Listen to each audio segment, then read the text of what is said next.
1990 al año 2019 se ha duplicado. Actualmente existen entre 1.200 a 1.300 millones de hipertensos con distribución homogénea, tanto en hombres como en mujeres, y oh sorpresa, la prevalencia de la hipertensión arterial en el Perú es muy parecida a la de Canadá, aproximadamente entre el 25 y el 24%. Publicaciones locales, la más última del 2021, nos hablan de la incidencia, de la prevalencia y la incidencia de la hipertensión arterial en el Perú. Podemos ver cómo está alrededor del 22%. Podemos decir que 1 de cada 5 peruanos tiene hipertensión arterial, son 4 nuevos casos por 100 personas al año, solo la mitad de hipertensos tienen diagnóstico previo y en ensayos clínicos previos, el tornasol, por ejemplo, menos del 20% están adecuadamente controlados. Entonces, el control de la hipertensión arterial siempre ha sido un problema, incluso en los países del primer mundo, y ese también no es un problema propio de nuestro país. ¿Cuáles son los problemas por los cuales la hipertensión arterial no se controla adecuadamente?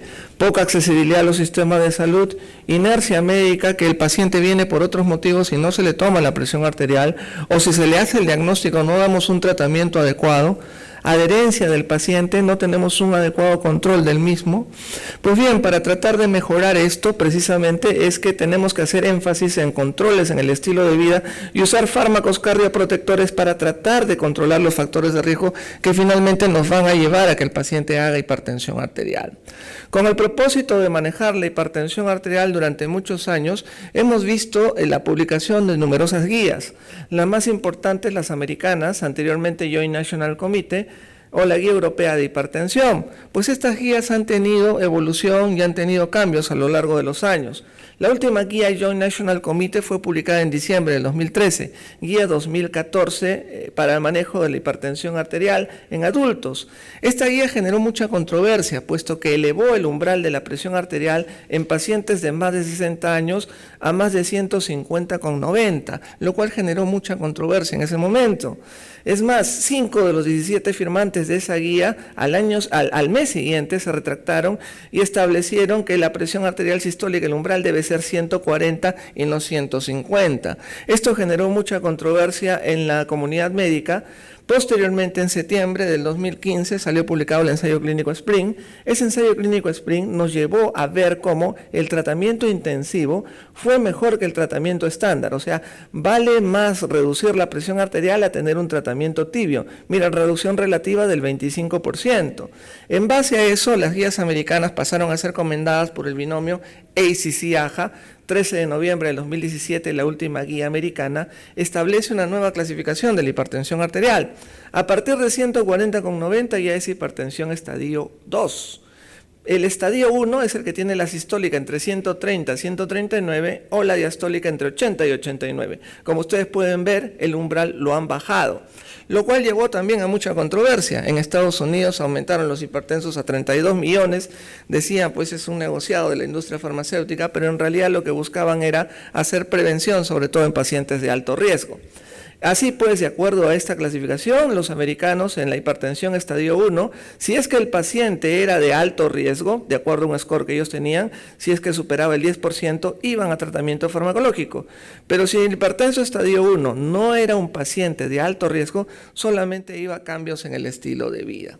Pues bien, los europeos que no quieren quedarse atrás han establecido guías posteriores, el 2018 y esta última publicada en junio de este año, guía 2023 para el manejo de la hipertensión arterial. Para los europeos, la hipertensión arterial es a partir de 140,90 y lo que los americanos le llaman hipertensión estadio 1, los europeos le dicen presión normal alta. El esquema de manejo es más o menos el mismo de los americanos. Miren, a partir de 140,90 ellos manejan cambios en el estilo de vida y tratamiento farmacológico, pero en la presión normal alta, que era el estadio 1 de los americanos, consideran el tratamiento farmacológico en pacientes de muy alto riesgo, especialmente aquellos que tengan enfermedad cardiovascular. Entonces, como ustedes pueden ver, independientemente de las cifras y de la semántica para poder clasificar estos valores de presión arterial, el manejo prácticamente es similar. Los europeos también establecen el manejo farmacológico en base a 5 grupos importantes: IECAS, ARA2, bloqueadores de canales de calcio, beta bloqueadores y diuréticos.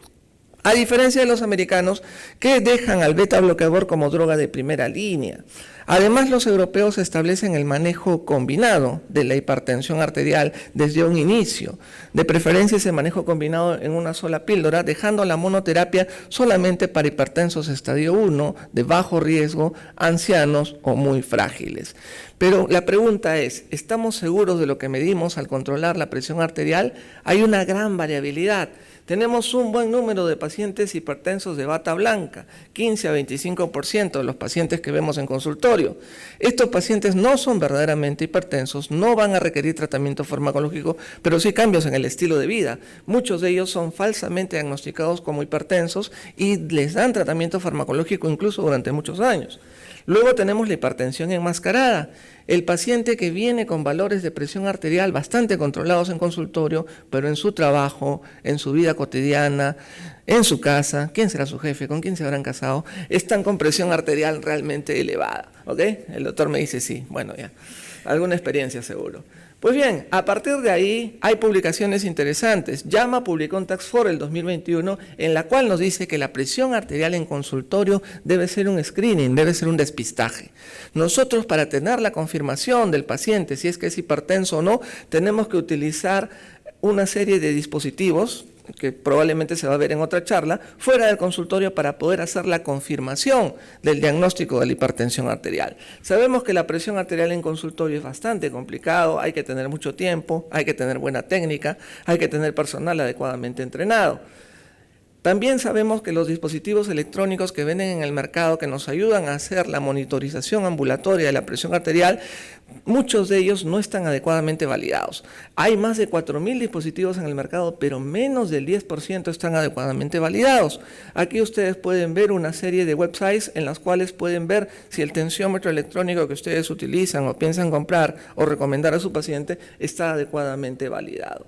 Pues bien, ¿qué sería la hipertensión arterial y por qué es tan importante controlarla?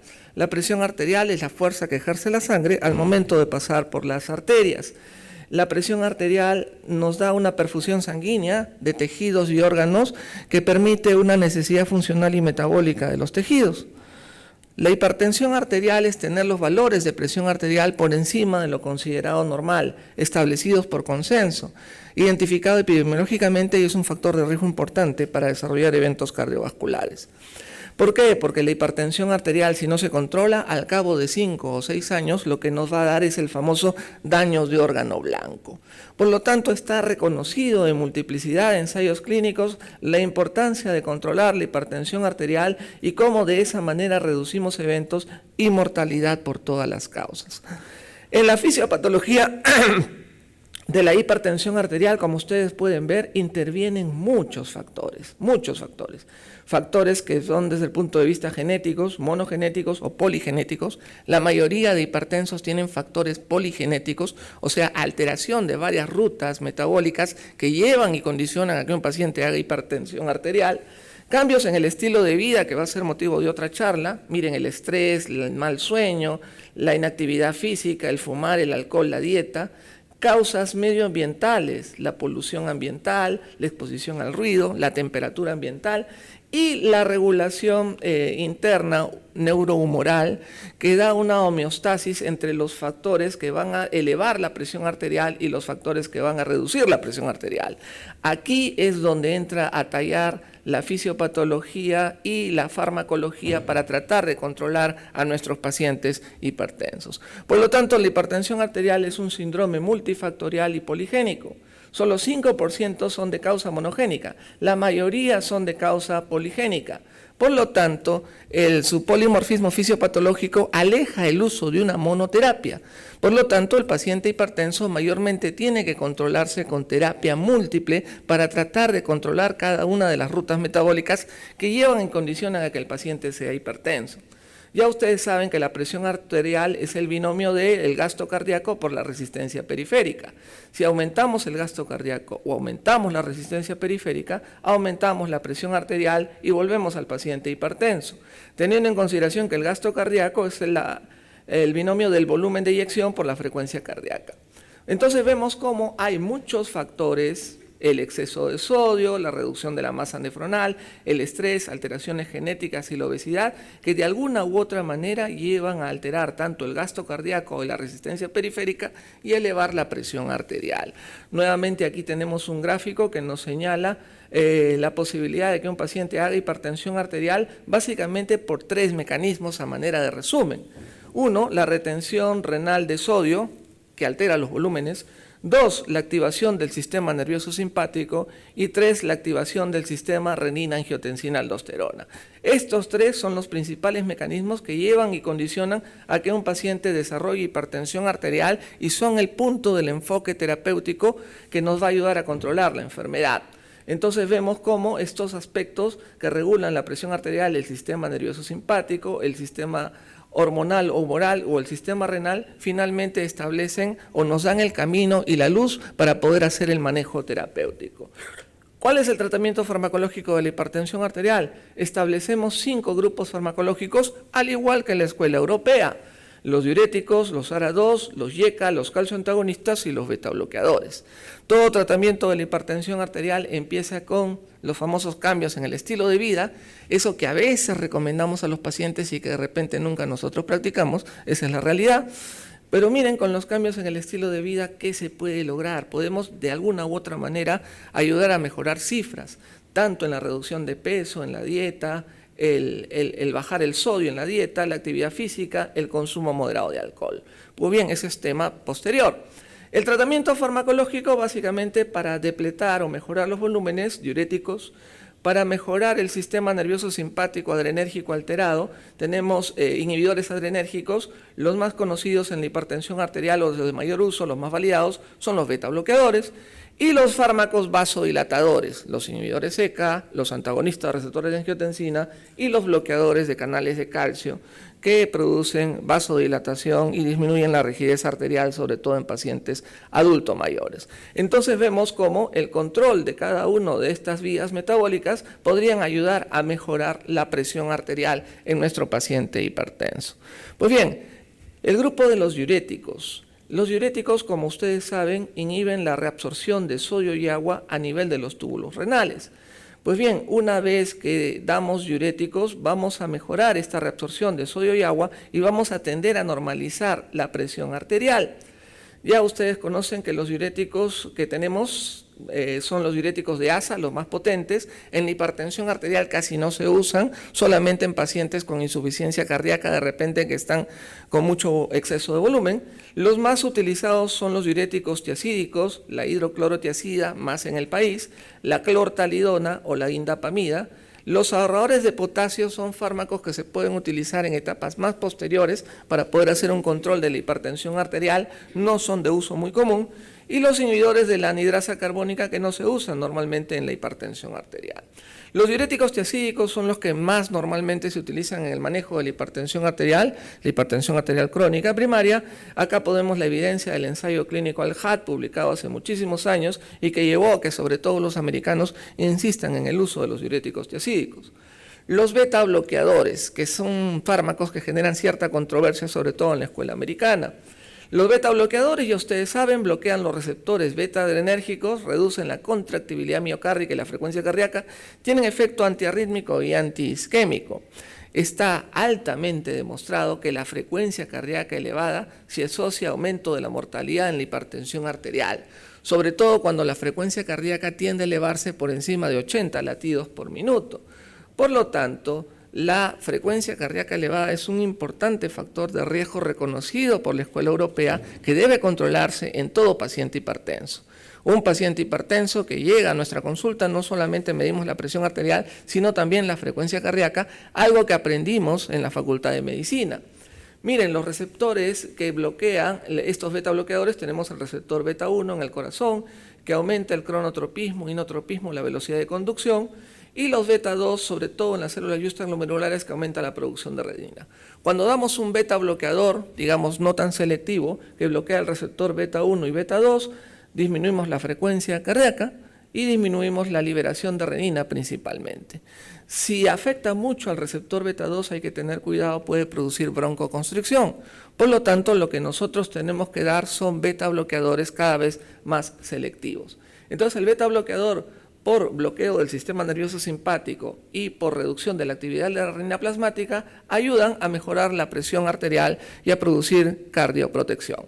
Lo que les estoy mencionando, no todos los beta bloqueadores son iguales. El San Benito del beta bloqueador con las guías americanas están en el atenolol. La mayoría de estudios que ha utilizado la escuela americana para ponerle la cruz al beta bloqueador es el atenolol, que es un beta bloqueador relativamente selectivo de segunda generación. Actualmente tenemos beta bloqueadores de tercera generación que son mucho mejores, que tienen efecto vasodilatador, ya sea por efecto alfa o por estimulación del receptor beta 3 que libera óxido nítrico. Definitivamente, mientras más selectivo sea el beta bloqueador, más seguro va a ser. Va a decir, se puede utilizar en pacientes con EPOC en asma y menos va a poder alterar la diabetes. Los calcioantagonistas inhiben la entrada de calcio en los canales L de la célula muscular lisa, produciendo la vasodilatación. Y algunos de ellos, los no dihidropirínicos como verapamil o diltiazem, reducen la conducción auriculoventricular, produciendo disminución de la frecuencia cardíaca. Ya ustedes saben que al bloquear la entrada del calcio, va a producir menor posibilidad de vasoconstricción.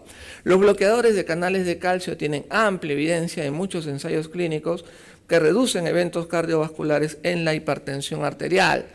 ¿Cuál es el problema de los bloqueadores de canales de calcio? Sobre todo en adultos mayores, es que pueden producir un poco de edema y eso se puede disminuir o amainar si es que uno utiliza la combinación con un YECA o con un ARA2. Los inhibidores de la enzima convertidora de angiotensina, ya ustedes saben, producen vasodilatación de forma indirecta por inhibición de la acción de la angiotensina 2. Entonces ya ustedes saben que la angiotensina 1 se convierte en angiotensina 2, el inhibidor de la enzima convertidora de angiotensina bloquea eso, a su vez el inhibidor de la enzima convertidora de angiotensina evita que se degrade la bradiquinina y la bradiquinina es buena porque produce vasodilatación. De esa manera producimos menos angiotensina 2, la cual no va a interaccionar con el receptor AT1 produciendo la temida vasoconstricción.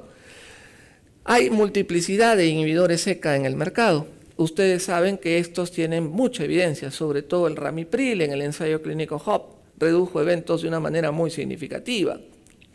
Luego tenemos los bloqueadores de receptores de angiotensina, que bloquean los receptores AT1 de la angiotensina 2. Aquí vemos cómo bloquean la acción de la angiotensina 2 sobre el receptor AT1, evitando que haya la vasoconstricción y la angiotensina 2 interaccionaría más con el receptor AT2 produciendo vasodilatación. Multiplicidad de fármacos ARA2 hay en el mercado, como ustedes pueden ver. La duda era si eran tan eficaces como los YECA para controlar la presión arterial. En 2008 el ensayo clínico Target comparó telmisartán con ramipril y demostró que los YECA y los ARA2 son igual de buenos en reducir eventos en los pacientes con hipertensión arterial. Pues bien, aquí hay cosas interesantes que han venido sucediendo en los últimos años, pero que no han sido del todo finalizadas. Podemos ver cómo en el eje renina-angiotensina-aldosterona vemos que de la angiotensina 2 se produce angiotensina 1,7 y de la angiotensina 1 vía la angiotensina 1,9 también se produce angiotensina 1,7 por endopeptidasas o por la ECA2. ¿Cuál es el beneficio de esta angiotensina 1,7? Que interactúa sobre el receptor del MAS y va a producir vasodilatación, como ustedes pueden ver. Esa angiotensina 1,7 fue un enfoque de hace muchos años que nos hablaba de la posibilidad de un nuevo fármaco para poder controlar efectivamente la presión arterial. Aquí está la angiotensina 1,7 que produce vasodilatación, antiproliferación, antihipertrofia, antifibrosis. Hasta ahora todavía seguimos esperando algún fármaco que pueda explorar esta ruta. Parece que todavía no hay luces en ese sentido.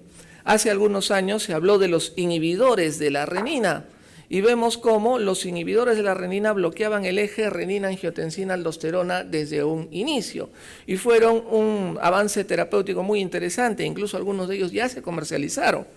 Pues bien, en el ensayo clínico Altitude se vio que uno de estos inhibidores de renina, alisquiren, no tenía beneficio clínico en los pacientes, estaba contraindicado en la combinación de YECA o ARA2 hipertensos con diabetes, por lo tanto se dejó de lado la investigación de los inhibidores de la renina. Y al final del eje renina-angiotensina tenemos a la famosa aldosterona, la cual puede bloquearse por antagonistas de aldosterona como la espironolactona, que puede ser utilizado en la hipertensión arterial en manejos más posteriores. Si con terapia triple, un cuarto fármaco puede ser la espironolactona, que nos puede ayudar a controlar mucho mejor la hipertensión arterial, sobre todo en pacientes con hipertensión resistente. Finalmente, de lo que les he conversado, ¿cuál es el motivo para poder elegir un antihipertensivo dependiendo de qué comorbilidad el paciente pueda tener? Los diuréticos tiazídicos, hipertensos adultos mayores, hipertensión sistólica aislada o hipertensos de raza negra, ¿ok? Los beta bloqueadores, hipertensos que además tengan angina de pecho, postinfarto de miocardio, falla cardíaca con baja fracción de eyección, glaucoma, mujeres jóvenes con plan de gestación, taquiarritmias o pacientes adrenérgicos.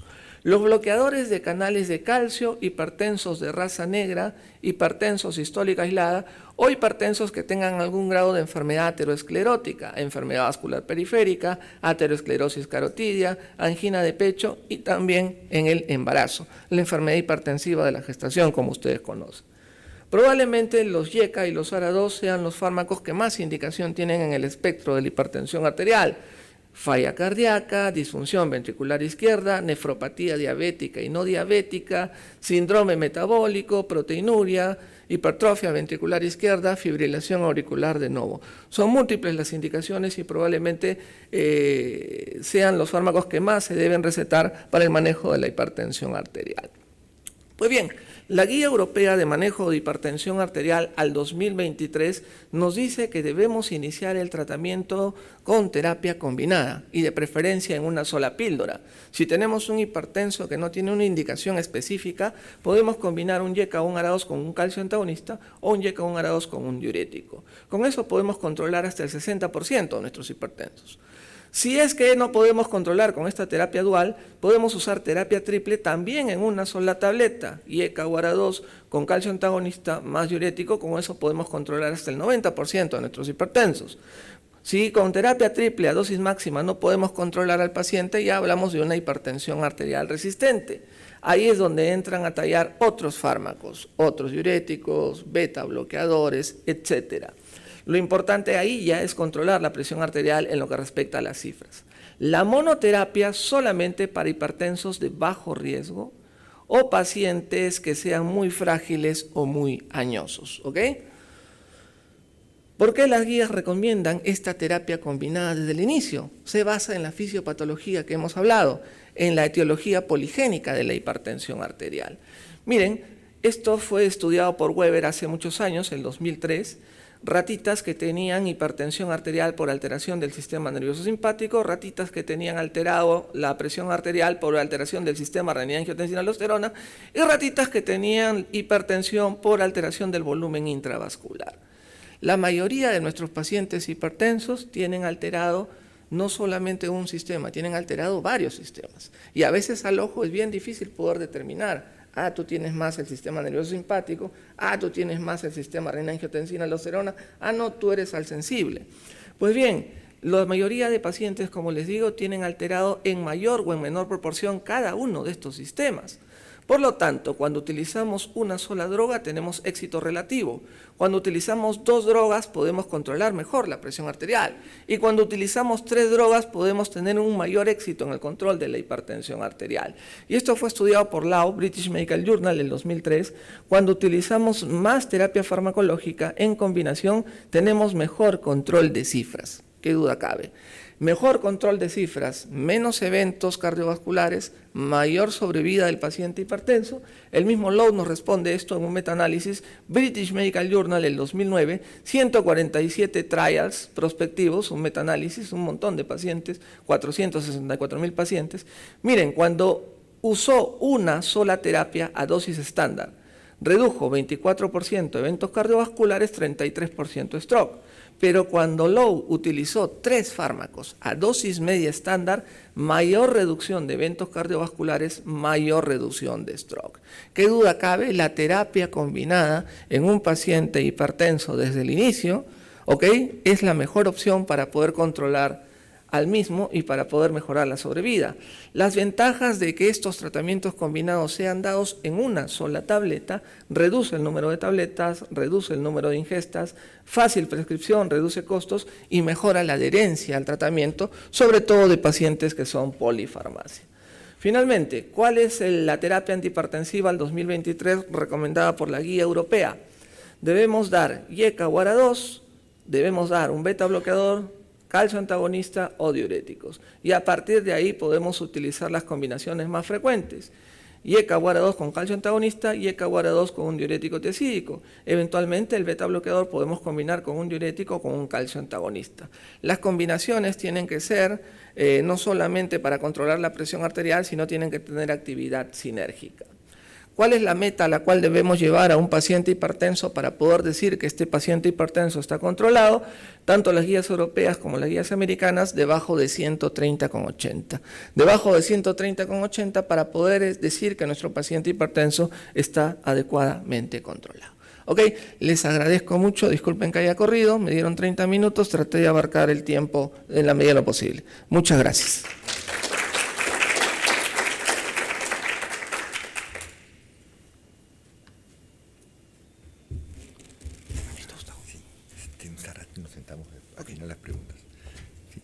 Vamos a tener las preguntas al final del bloque.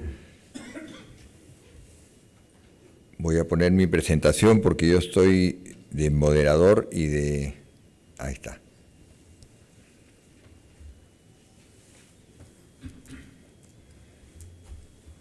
Muy bien, no me voy a presentar el currículum, ahí está, es lo que es. Además de eso, pertenecemos a varias sociedades, soy fellow de la Sociedad Americana, la Sociedad Europea, de la Sociedad Sudamericana, vendo guargueros en el estadio cuando no tengo tiempo, cuando tengo tiempo, todo lo que ustedes puedan imaginar. Muy bien, vamos a hablar acerca de la hipertensión y la actividad física. Yo debo confesar conflicto de intereses siempre en toda presentación y que soy un apasionado de la actividad física y el deporte y eso no me lo va a quitar nadie. Entonces esto para mí es un conflicto de intereses. Framingham, cuando comenzó a descubrir qué era lo que producía realmente infartos en Estados Unidos y comenzó a diseñar sus protocolos, se vio que la presión arterial elevada hace 53 años producía incremento del accidente cerebrovascular, pero ya 3 años antes se había visto de que el ejercicio producía beneficios en la reducción de eventos cardiovasculares. Entonces vamos a ver la relación que hay entre hipertensión y actividad física. Si el hipertenso puede realizar actividad física, qué tipo de actividad física, cuánta actividad física. Y de otro lado vamos a ver si la actividad física nos puede prevenir la hipertensión, que es otro tema importante. O sea, si realizamos ejercicio podemos llegar a postergar esta hipertensión o a detenerla. Entonces vamos a empezar con el primer tópico y para ello tendría que hacerles referencia a que hay varios tipos de actividad física. Lo que antes llamábamos aeróbico y anaeróbico ahora tiene otros nombres, estático, de resistencia o de fuerza, y el aeróbico tiene el nombre de un dinámico, endurance o cardiovascular. Y esto nos sitúa en un panorama de podemos tener con alto componente, moderado o bajo componente dinámico de movimiento, o de bajo, moderado o alto componente estático. Hoy ponemos los ejemplos: golf, caminar, tenis de mesa. En el lado del estático tenemos golf, equitación, pesas, artes marciales. Pero también podemos tener combinaciones, como puede ser resistencia dinámica, realizar básquet o natación, y los mixtos, en los cuales es remo, ciclismo y triatlón, donde en estos dos grupos son los que se producen el mayor remodelado a nivel cardiovascular, que no es un remodelado malo, es un remodelado saludable. Vamos a empezar de atrás para adelante, vamos a empezar de las guías hacia lo menor. Y todas las guías recomiendan en el paciente hipertenso, especialmente las guías del 2020 de deporte, cardiología deportiva, que el hipertenso debe realizar 3 veces por semana ejercicio dinámico, ejercicio estático, es decir, ejercicio anaeróbico, en adición a ejercicio aeróbico, pero 3 veces por semana mínimo, nivel de evidencia 1A, y que los hipertensos por encima de 160 no debe realizarse deporte hasta que la presión esté controlada. Los españoles semaforizan su permisibilidad poniendo apto en verde, no apto en rojo y en naranja o en amarillo los aptos con baja o moderada demanda cardiovascular. ¿Y ellos qué dicen? Que los hipertensos controlados con respuesta apropiada al ejercicio verde pueden hacer el tipo de deporte que quieran, no tengan miedo, no hay ningún riesgo. ¿Sí? Los que tienen una respuesta al ejercicio exagerada de mayor de 230 con 110, según los españoles, vamos a ver esto después, ellos dicen que debe pararse el ejercicio hasta controlar la presión, y los valores por encima de 180 ellos no consideran 160, sino 180 no deberían de hacer ejercicio hasta que la presión ya esté totalmente controlada. Entonces queremos ver qué impacto tiene el ejercicio en el corto plazo primero. Y entonces tenemos este pequeño estudio en el cual hay dos grupos, un grupo de fuerza y un grupo de más tipo dinámico. El grupo de fuerza se hacen 3 sesiones por semana, con press en banca, prensa y leg extension, y el otro se le hace una elíptica también por el tiempo similar en 3 semanas. Después de 6 semanas de ese entrenamiento, esto se le llama grupo 1, esto se le llama grupo 2, después de 6 semanas evidentemente más fuerza han ganado los que han hecho ejercicio de fuerza, pero lo interesante es que la presión arterial en el corto plazo demuestra que los ejercicios, la gente que realizó ejercicio de fuerza ha reducido significativamente la presión arterial sistólica en 10 milímetros y en 2.7 la diastólica, mientras que el grupo de actividad dinámica, lo de elíptica, prácticamente no han modificado su presión de una manera no estadística, 2.9 de sistólica y 1.3 de diastólica. Entonces podríamos aquí concluir que por lo menos en el corto plazo es más beneficioso el realizar ejercicio de tipo anaeróbico. Vamos ahora a desglosar el ejercicio anaeróbico y el aeróbico y los mixtos por una parte. Aquí tenemos el ejercicio aeróbico, este metaanálisis que demuestra que en 14 semanas, haciendo un programa estructurado de ejercicio, podemos reducir 7 milímetros de sistólica y 5 de diastólica con ejercicio de tipo aeróbico. Cuando hablamos de ejercicio anaeróbico, en este estudio, que es de más corto plazo, es tan solo de 8 semanas, la mitad de tiempo, 4 milímetros de sistólica y casi 4 de diastólica. Entonces esto estaría diciendo que mejor podría ser un poquito mejor, pero es la mitad del tiempo del que se realizó el anterior. Lo interesante de este estudio es que se demostró de que el ejercicio dinámico de resistencia, o sea, hacer ejercicio de fuerza, pero con un movimiento también, reducía estadísticamente 2.6 milímetros la sistólica y 3.1 la diastólica. Pero miren ustedes qué interesante, el ejercicio isométrico, esto de hacer el wall sit, de hacer los planks y todas estas cositas, o la tensión dinámica que nos mencionaba ayer nuestro colega Walter, es una reducción impactante de 11.8 milímetros de sistólica y 5.8 de diastólica. Aquí no alcanza la significancia estadística, pero es porque el grupo de estudios en este metaanálisis era muy pequeñito, pero sí sabemos que reduce tremendamente. En el momento de hacer ejercicio estático hay un disparo de la presión diastólica, pero después del ejercicio hay una caída importante. Este es un trabajo que combina el ejercicio aeróbico y de resistencia para la hipertensión arterial y demuestra que combinados reducen 7 y 4 milímetros aproximadamente de mercurio, o sea que también es importante. Y en esta combinación de ejercicio aeróbico y anaeróbico, ¿quién se llevó la mejor parte? Primero, que por cada 5 milímetros de mercurio de aumento de presión arterial, con ejercicio vamos a lograr una reducción de 2.2 milímetros de mercurio. Entonces no es nada desdeñable. Entonces empezamos con 130, 135 ya tenemos 2.2, 140 ya tenemos 4.4 milímetros de mercurio menos. Y lo segundo importante es que solo el ejercicio de fuerza contribuyó a esta reducción estadísticamente significativa y el hecho de hacer 5 veces por semana las sesiones. No es hacer 2 ni 3 veces por semana, sino por lo menos 5 semanas y de ejercicio de fuerza. Acá hay otro estudio que compara diferentes tipos de ejercicio en hipertensión, el endurance, que es el que le llamamos el ejercicio dinámico o aeróbico, el de resistencia dinámica, el mixto y el isométrico.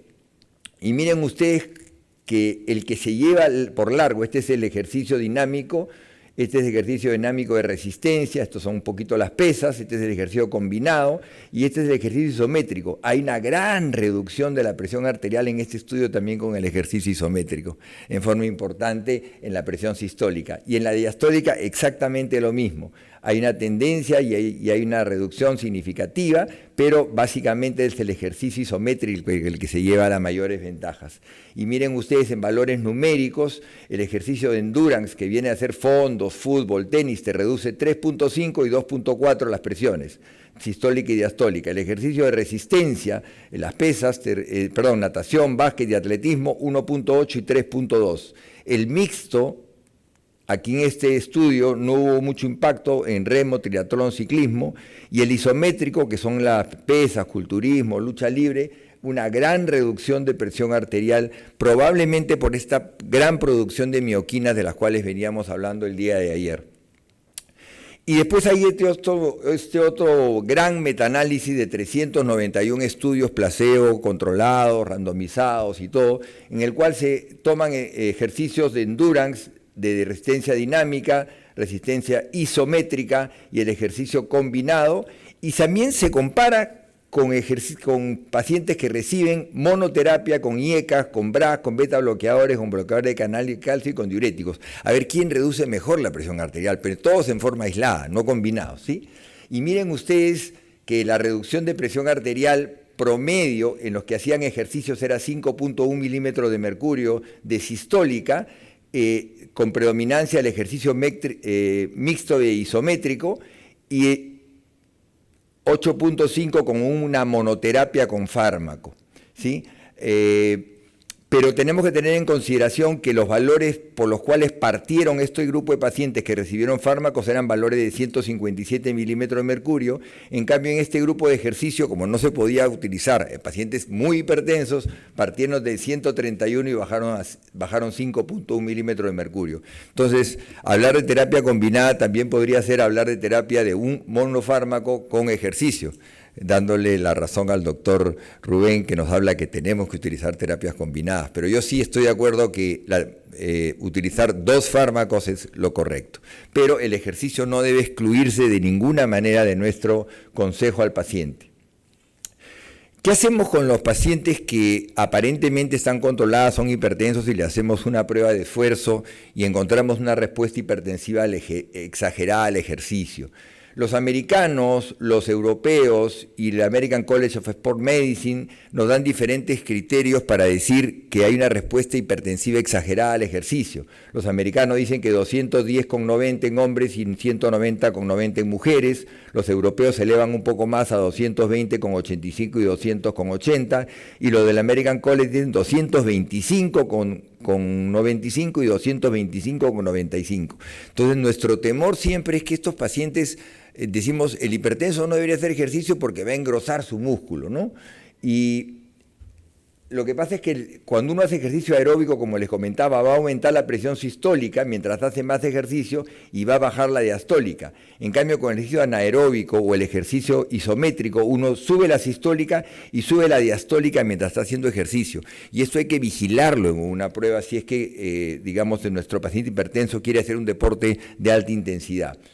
Y lo que se ha visto en este grupo de pacientes era que la mayoría eran pacientes, en este estudio la mayoría eran pacientes jóvenes, pero ¿cuál fue capaz de detectar mayor cantidad de respuesta hipertensiva? Las guías americanas, que son mucho más rígidas, 19.6 hacían respuesta hipertensiva, 15% según las guías europeas y 6.8 con la American College, que son más laxas. Entonces, este detecta mayor cantidad de respuesta hipertensiva.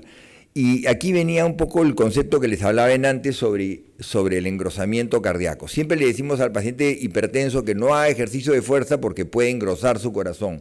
Monganroth, hace ya en el año 75, decía de que si uno hacía ejercicio aeróbico, dilataba su corazón y las paredes se ponían delgaditas y era un corazón, digamos, muy efectivo. En cambio decía, si uno hace pesas, el corazón se va a engrosar y va a ser una hipertrofia concéntrica y esto es perjudicial totalmente. Esto es totalmente falso. La teoría de Monganroth ya fue totalmente desterrada y acá les presento este trabajo de la doctora Boraita, que ha sido mi maestra en España, en el cual demuestra que la masa del ventrículo izquierdo es mucho mayor en los que hacen ejercicios combinados como ciclismo, remo, triatlón, con una gran dilatación y gran aumento de paredes, y en cambio los que hacen ejercicios de resistencia como halterofilia, pesas, lucha libre, la masa del ventrículo no aumenta.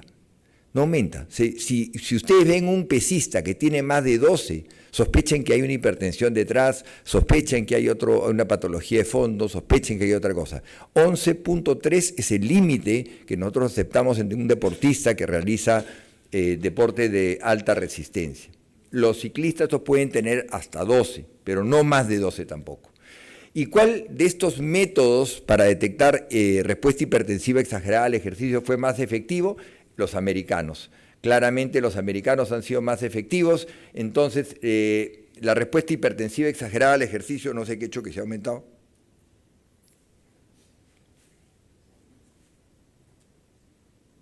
Ahí está.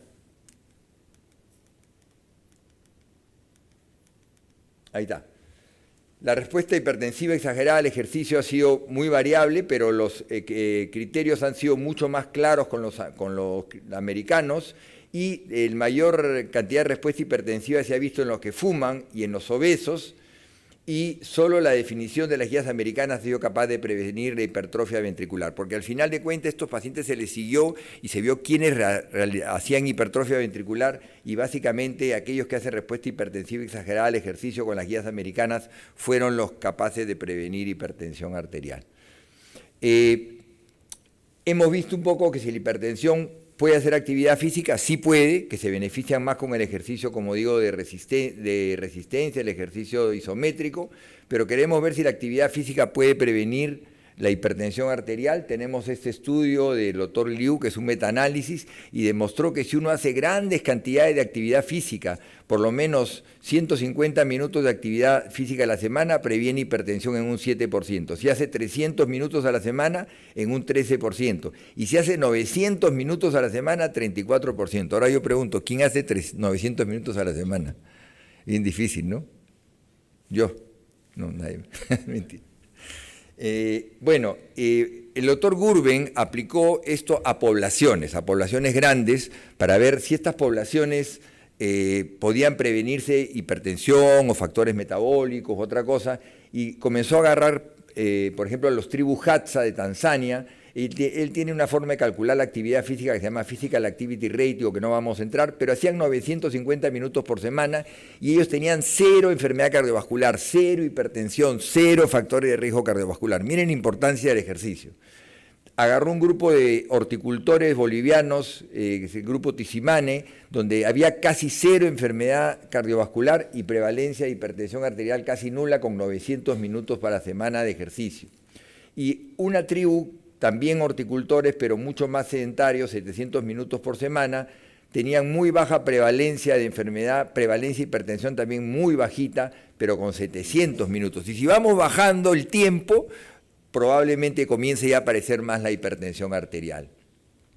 Los estímulos repetitivos sobre la actividad física nos generan básicamente grandes ventajas. Primero, adaptaciones funcionales. Cuando uno realiza ejercicio, el shear stress, el estrés de rodamiento sobre la arteria, va a producir una gran cantidad de citetasa del óxido nítrico, con producción de óxido nítrico y vasodilatación, que en la persona sana es inmediata. Además, se van a producir una gran cantidad de mioquinas antiinflamatorias. En el paciente con enfermedad cardiovascular, con daño endotelial en el coronario, el ejercicio regular, a las 4 semanas comenzamos con una gran producción de óxido nítrico. Entonces hay que llevarlos muy gradualmente, pero sí vamos a tener unas ventajas definitivamente, y también reducción de presión arterial.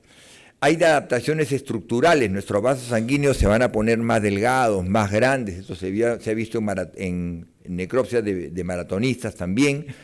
Y esto se debe básicamente a un adelgazamiento de paredes, aumento del diámetro luminal, y aquí entran a jugar estas mioquinas que se producen con la contracción muscular, como hablábamos ayer, folistatina LAI1, factor de crecimiento de fibroblasto 21.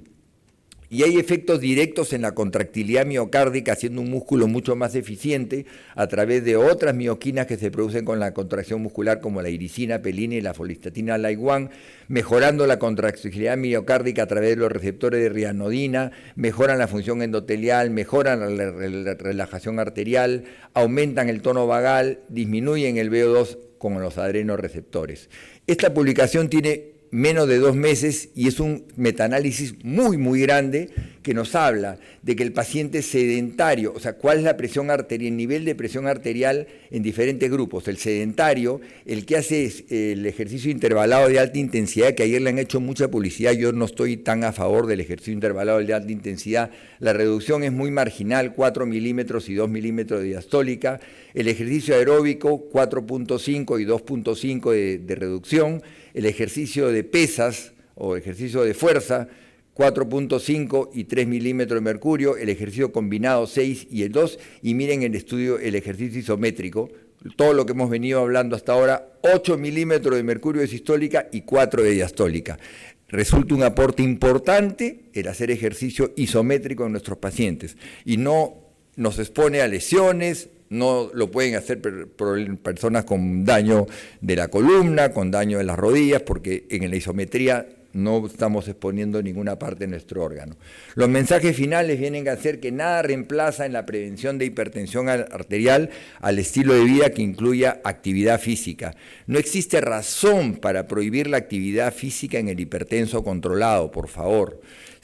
Solo el daño del órgano blanco y la presión no controlada restringen el ejercicio y la actividad física normal.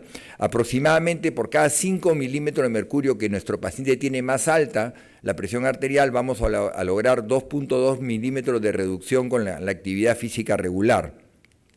La respuesta exagerada al ejercicio mayor de 210 con 190 debe ser controlada antes de la actividad física. No basta que la presión basal esté controlada. La respuesta hipertensiva exagerada al ejercicio también hay que valorarla. Al parecer las guías americanas son más efectivas para predecir esto. El tipo de ejercicio debe ser de elección del paciente. Yo no le puedo decir al doctor Walter Macea, baila ballet, porque eso lo que te va a hacer, por ejemplo, ¿no? Tendríamos que cada uno tener el ejercicio de elección, pero tenemos que orientarlo a que participen con ejercicios anaeróbicos o con ejercicios de preferencia de tipo isométrico que incluyan dentro del ejercicio aeróbico. Y a mayor tiempo de intensidad de actividad física hay mayor beneficio.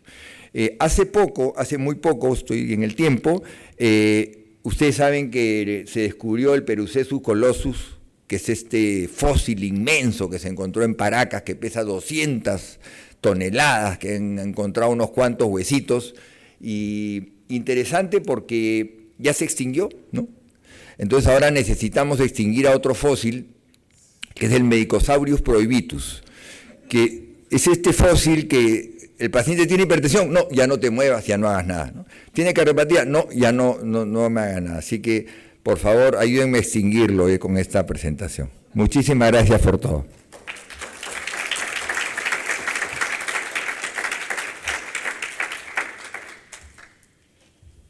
Ahora me paso aquí a la mesa de acá al costado.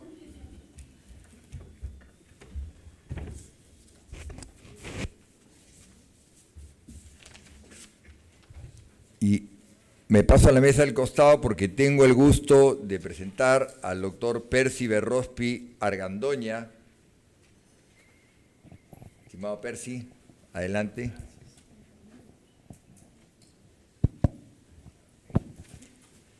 Bueno, es un viejo amigo, no un amigo viejo por si acaso, que es diferente, ¿no? Empezamos mal, ¿no? Que nos va a hablar de un tema sumamente importante. ¿Qué mecanismos de medición de presión arterial existen? ¿Están validados? ¿Cuáles son los que se vienen? ¿Qué hay de novedades en esto? Voy adelantando que el doctor Percy Berrospi Argandoña, además de ser mi amigo, es un fellow del American College of Cardiology, es fellow de la Sociedad Europea de Cardiología, es fellow de la Sociedad Interamericana de Cardiología, es médico cardiólogo, egresado de la Universidad Peruana Cayetano Heredia, actualmente es vicepresidente de la Sociedad Interamericana de Cardiología, es miembro titular de la Sociedad Peruana de Cardiología y es miembro de la Sociedad también de APOA, que ha sido incorporado recientemente y ha sido uno de los mejores jales que hemos tenido. Adelante, se nota que es amigo mío, ¿no? Evidentemente. Muchísimas gracias, Gustavo. Bien, hay un tema. El tema es que uno no puede evaluar, no puede controlar y no puede tener una idea cabal de lo que está haciendo si primero no lo mide. Entonces, solo conoces algo que puedes medir, solo puedes transformar algo que puedes medir. Entonces, lo que yo voy a conversar es yéndome desde la historia hasta algunos avances que hay, cómo hemos ido nosotros avanzando en las técnicas de medición de la hipertensión o de la presión arterial. Primero, que no hemos descubierto la pólvora. Esto ya es ampliamente conocido y en realidad desde la época de los médicos egipcios, los médicos griegos, los romanos, ya tenían una cabal idea que algo dentro del cuerpo golpeaba por dentro. Y es más, llegaron a relacionar que cambios en este golpeteo, en este pulso duro, estaban relacionados con patologías. Como pueden ver, ya en la Edad Media se le relacionaba con la enfermedad cerebrovascular a una entidad que se llamaba pulso duro. Y el pulso duro básicamente era una expresión de cómo nosotros evaluábamos o intentábamos ya cuantificar la hipertensión o la presión arterial. Sin embargo, este fenómeno hemodinámico de lo que es la medición de la presión solo se puede establecer objetivamente en 1733, cuando a través de un tubo de vidrio insertado en la arteria de una yegua, vimos que la sangre se podía elevar casi hasta 9 pies. ¿Y eso qué era? Producto de la presión que ejercía ese líquido dentro de las arterias de la yegua, del animal. Un método algo invasivo, pero que validó perfectamente que el fluido que hay dentro del cuerpo, que es la sangre, está sometido a una presión que es la que la hace elevarse a través de el tubo de vidrio. Bueno, a los pacientes no vamos a meterles, aunque se hizo alguna vez, pero no vamos a meterles un tubo de vidrio. Debemos al doctor Scipioni la medición en la cual se usaba el método palpatorio. ¿Qué hacía él? Colocaba un manguito neumático, obstruía el paso de la arteria y cuando volvía a palpar el pulso, él establecía: esta es la presión que mi paciente tiene. Recordemos que este método lo seguimos usando ahora cuando tenemos pacientes donde, digamos, la auscultación es difícil y nos basamos básicamente en lo que estamos obteniendo ahí, es presión sistólica, que es el momento en que se abre esta arteria. Bien, históricamente fue yendo así. El método auscultatorio se pudo mejorar ya cuando nosotros tuvimos la caracterización de los sonidos de Korotkov y lo relacionamos ya obteniendo valores de sistólica y diastólica. Ya podíamos nosotros evaluar los dos momentos mecánicos más importantes del corazón y teníamos entonces una mejor idea de lo que estaba pasando dentro de la función y su repercusión dentro de los niveles de presión. Y llegamos a algo que todos ustedes deben haber conocido, quizás los más jóvenes no lo han visto, los que peinamos canas sí, que es el esfingo de mercurio. Bien, ¿por qué hay algunos que ya no lo conocen? Porque en realidad salió una disposición en la cual se debían evitar los dispositivos de mercurio por ser altamente tóxicos. Sin embargo, si ustedes se pasean por los ambientes de nuestros hospitales, van a ver que los seguimos usando todavía ampliamente. Pero tratando de respetar esta prohibición que había sobre la medición con dispositivos de mercurio, se le dio mayor importancia a estos dispositivos que son los esfingo de tipo aneroide. Ojo, que acá ya la medición no es directa, no es que yo estoy hablando sobre un gol estándar que es la presión, sino que en realidad estoy haciendo uso de un truco y un dispositivo a través de resortes que se calibran en relación y se equiparan con un gol estándar para tener la medición adecuada. Estos también se están usando y cada vez más están reemplazando a los de mercurio. Pero estamos llegando a lo que realmente quería enfocarles. Lo que estamos más acostumbrados a usar hoy en día, los esfingo digitales. Los esfingos digitales vamos a ver que lo que cambia es la forma como miden. Si bien es cierto que en los anteriores métodos hemos estado usando el oído para poder diferenciar cuándo es que se restablecía el flujo, estos dispositivos digitales usan la oscilometría. Suena complicado, pero en realidad no lo es. Miren, lo van a ver en este gráfico. En este gráfico, así como nosotros usábamos el oído en el momento que la sangre empezaba a fluir, lo que hace este aparato es tiene un sensor. Y el sensor lo que hace es empieza a medir oscilaciones, obviamente en el momento que la sangre empieza a fluir. Ojo, el sensor tiene que estar adecuadamente colocado. Nosotros con el oído podemos estar un poquito más lejos, un poquito más cerca de la arteria y lo vamos a ir. El sensor del oscilómetro, del tensiómetro, tiene que estar colocado encima para que funcione adecuadamente, porque su algoritmo es sobre las ondas que tiene. Segundo, yo con el oído puedo captar las variaciones que tiene un pulso irregular y puedo extrapolar estos valores. El sensor no hace eso. Es por eso que este sensor en aparatos digitales no se pueden usar en ritmos irregulares. Los pacientes con fibrilación, los pacientes con una arritmia marcada, la forma de calcular matemáticamente las variaciones de la oscilometría fallan. Entonces, esto de cierta manera nos explica por qué estos aparatos no se deben usar en arritmias y por qué es que deben estar adecuadamente colocados, si no nos van a dar mediciones malas. Bien, sin embargo, este método ha sido tan bien validado que incluso es el que usamos nosotros para lo que es el mapa. Todos han visto un reporte de mapa donde se identifican las variaciones a lo largo del día, sumamente útil en ver lo que pasa durante las 24 horas y nos permite identificar grupos de pacientes cuya presión en consultorio no han sido adecuadamente tipificadas. No es el objetivo de la charla ahorita comparar el mapa contra la presión en consultorio, contra la presión en casa, pero sepan que el método que subyace atrás de un mapa es el método oscilométrico. Bien, estos aparatos entonces los he presentado ahora, pero necesitan requisitos. ¿Cuál es el requisito para que este aparato pueda ser usado ampliamente? Bien, el requisito obviamente es que sea un aparato validado.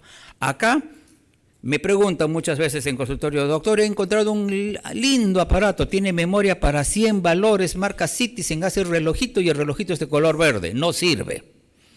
Lo que realmente define la utilidad de un aparato es si está validado o no está validado. No importa que sea feo, lo que importa es que sea válido. Entonces, que tenga 100 memorias, que haga luz y que además escuche radio, no sirve. Lo que realmente interesa es que el aparato esté certificado, que me va a dar un valor adecuado. ¿Y dónde logro eso? Cuando yo veo las guías, ustedes pueden ver en las guías, la parte de acá, por favor, pueden ver ustedes que las mismas guías ya nos recomiendan cuál es la página web, cuál es el sitio donde yo tengo que consultar si esos aparatos que yo voy a comprar, las marcas que voy a comprar y el modelo que voy a usar están validados o no. Esta es la página web, tiene en español, en inglés y en otros idiomas y me detalla modelo por modelo si realmente el aparato que voy a comprar es adecuado o no. Esta es una captura de pantalla de una de las tantas páginas. Ustedes realmente, si quieren saber que el aparato que le quieren regalar a la mamá, a la abuelita, funciona, primero tienen que ver si está validado o no.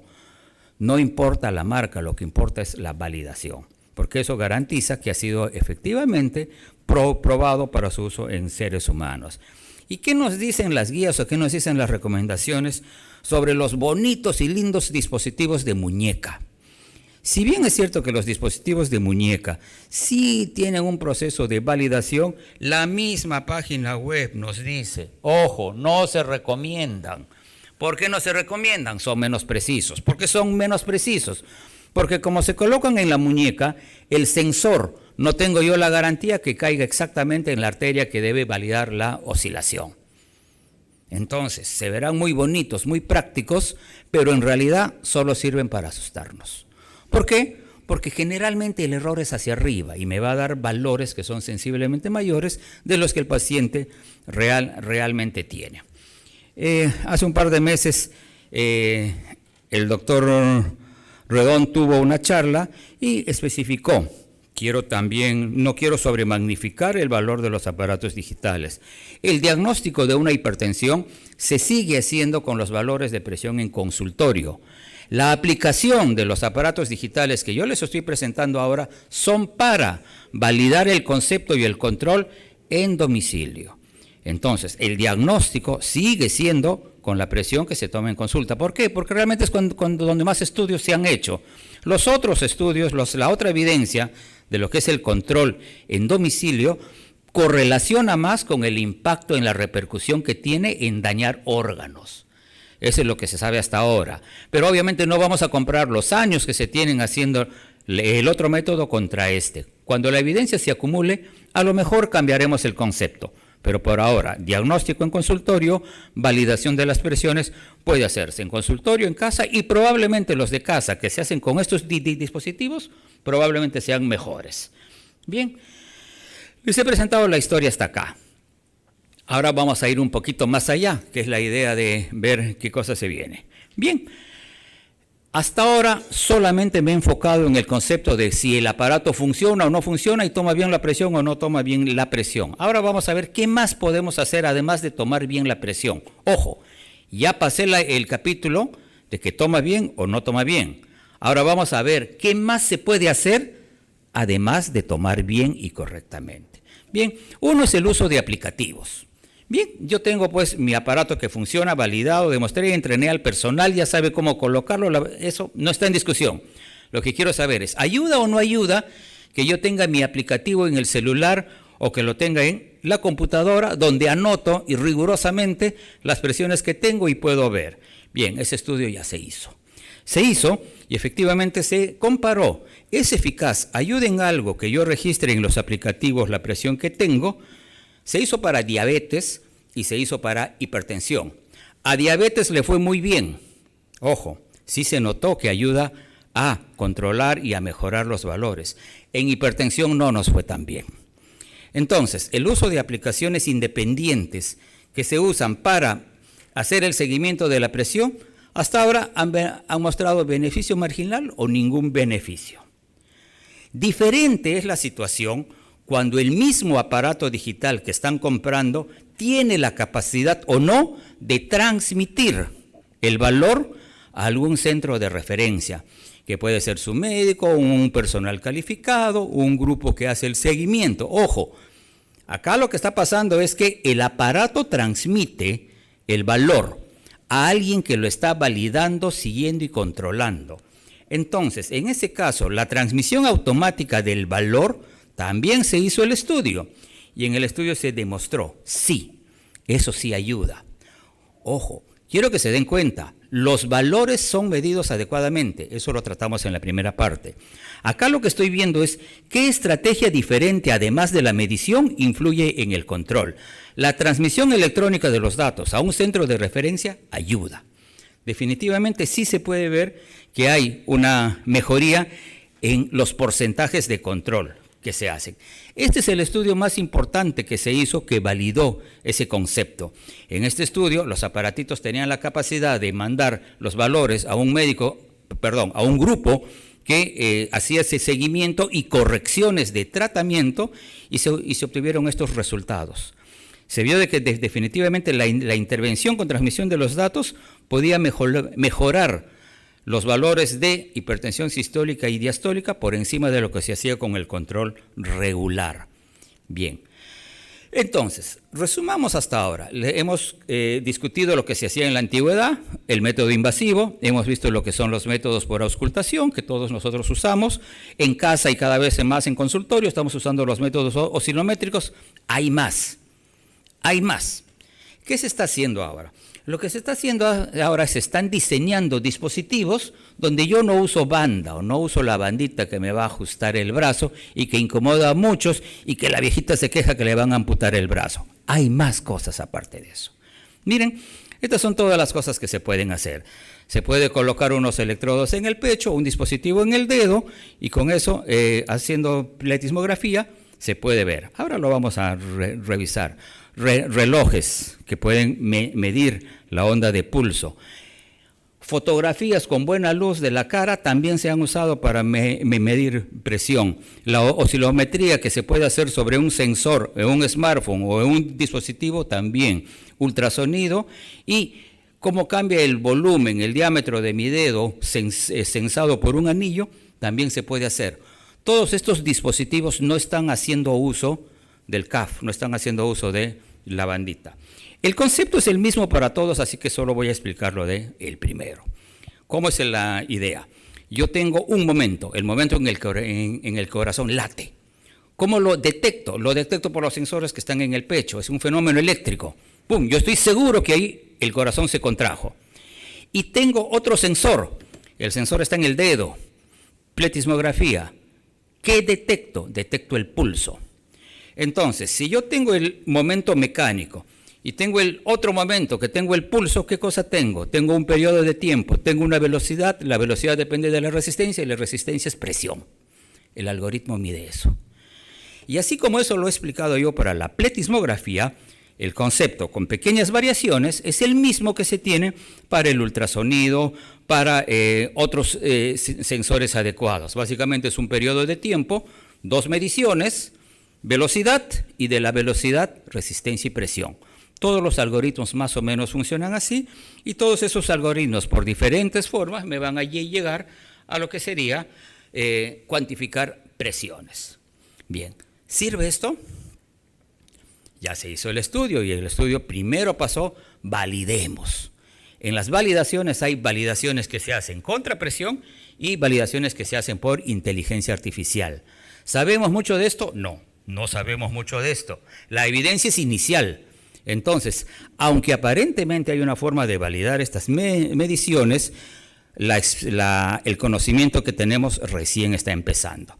Entonces, si no puedes estar seguro de la validación, como dice en la Biblia, por sus frutos los conoceréis. Vamos a ver qué pasa con los resultados.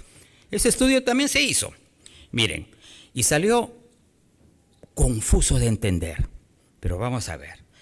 Esto es lo que se vio en el estudio. Cuando yo agarraba y calificaba los valores que me daban estos dispositivos sin CAF, yo veía, oye, qué bien, correlacionan perfecto, van ideal, van y me van a dar un valor estupendo. Falso. ¿Por qué? Quiero que se fijen los valores entre cada paciente. Los valores entre cada paciente no guardan relación, no tienen una adecuada correlación para el seguimiento del paciente. Para el grupo, para la masa, funciona, porque me da valores más o menos aproximados. Y que yo me aproxime más o menos a 100 y me aproxime más o menos a 80, lo van a poder diferenciar. Eso es esta curva. Pero que dentro del mismo paciente me dé tanta variación es inaceptable. Y esto es lo que se ha visto, esto es lo que pasa cuando lo evalúo en grupo y esto es lo que pasa cuando lo evalúo en cada paciente. Por lo tanto, estos dispositivos son muy atractivos, son una promesa, pero todavía no ha sido aceptado su uso para determinación de presión. Digamos que la tecnología todavía no nos da para poder usarlo ampliamente. Resultado, mensajes finales. Si van a usar un aparato digital, ¿qué es la recomendación? Bueno, úsenlo, pero de forma validada. Hay aparatos que no usan el manguito, sí hay, pero todavía están en desarrollo, falta que madure la tecnología para poder usarlos en la forma general, aceptada que lo estamos haciendo. Muy pocos minutos me quedan y quiero ir a lo que brillantemente presentó el doctor Parati en el Congreso Europeo. No nos quedemos en el dispositivo. El dispositivo es parte de una estrategia. Pensemos en estrategias. Acá, más que hablar de una marca, de un dispositivo o de un aparato, lo que nosotros tenemos que ver es que ese aparato nos debe permitir diseñar estrategias de control de presión arterial. Entonces, no veamos el aparato solo. Veamos que si el aparato cumple ciertas características, lo que va a permitir es que yo tenga un seguimiento más adecuado del paciente. Y todos ustedes ya han adivinado lo que sigue. Si eso se puede transmitir, lo que vamos a ver en realidad es que los dispositivos solo van a ser un componente más ¿de qué? De un sistema basado en Internet, con seguimiento a través de la web, con participación de equipos multidisciplinarios, donde la sola transmisión del dato puede pasar a ser una forma muy eficiente de controlar presión en forma remota, distante, asincrónica, y que me va a garantizar mayor adherencia. Suena utópico, pero soñar no cuesta nada y los sueños se pueden volver realidad. ¿Por qué? Porque esta experiencia ya se está haciendo en localidades remotas. Entonces no es nada imposible. Los dispositivos los podemos ver como algo tan simple como un aparato que me sirve para tomar la presión y lo boto, o los podemos ver como la forma como realmente vamos a llegar a implementar estrategias de control para frenar adherencia. Bien, con esto acabo. Como bien lo dijo mi amigo, soy vicepresidente de la Sociedad Interamericana. Les voy a robar algunos segundos para invitarlos al Congreso en México en el 2024, donde estaremos tratando este y otros temas. Muchas gracias.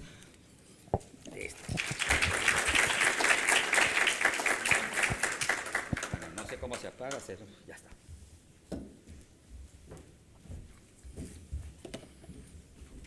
Pasa, por favor.